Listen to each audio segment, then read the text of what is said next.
വരുന്നു. അവർ നിവേദ്യം നടത്തും. അപ്പോഴേക്കും 350 പേർ ഉണ്ടെന്നാണ് മനസ്സിലാക്കുന്നത്. 350 പേർ വിവിധയിടങ്ങളിലായി ഈ തീർത്ഥം തളിച്ച് നിവേദ്യ ചടങ്ങിൽ പങ്കുചേരുകയാണ്.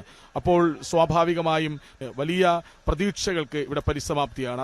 നിവേദ്യ ചടങ്ങ് അവിടെ നടക്കുകയാണ്. പാല അർപ്പിക്കുക എന്ന ആ നിമിഷത്തിന് ശേഷം അത് നിവേദിച്ച് ഇനി ഞങ്ങൾക്ക് ഉള്ളതാണ് എന്ന് ഓരോരുത്തരും പറയുന്ന നിമിഷത്തിലേക്ക് കടക്കുകയാണ്. ഏതായാലും അതാ കതിനാവിടികൾ മുഴങ്ങിക്കേൾക്കുന്നുണ്ട്.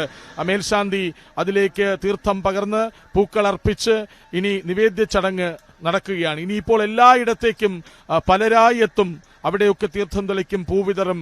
അങ്ങനെ സ്വാഭാവികമായും പൊങ്കാല നിവേദ്യം സാധ്യമാവുക തന്നെ ചെയ്യും. ഏതായാലും വലിയ സന്തോഷത്തിന്റെ നിമിഷമാണ്. നേരത്തെ ഞാൻ പറഞ്ഞതുപോലെ 80കളിലൊക്കെ ഒരു ക്ഷേത്ര പരിസരത്തെ അല്ലെങ്കിൽ ക്ഷേത്ര പ്രദേശത്ത് മാത്രമുണ്ടായിരുന്ന പൊങ്കാല അതിങ്ങനെ വളർന്നു പടർന്നു പന്തലിച്ച് നഗരമധ്യത്തിലേക്ക് പോയി.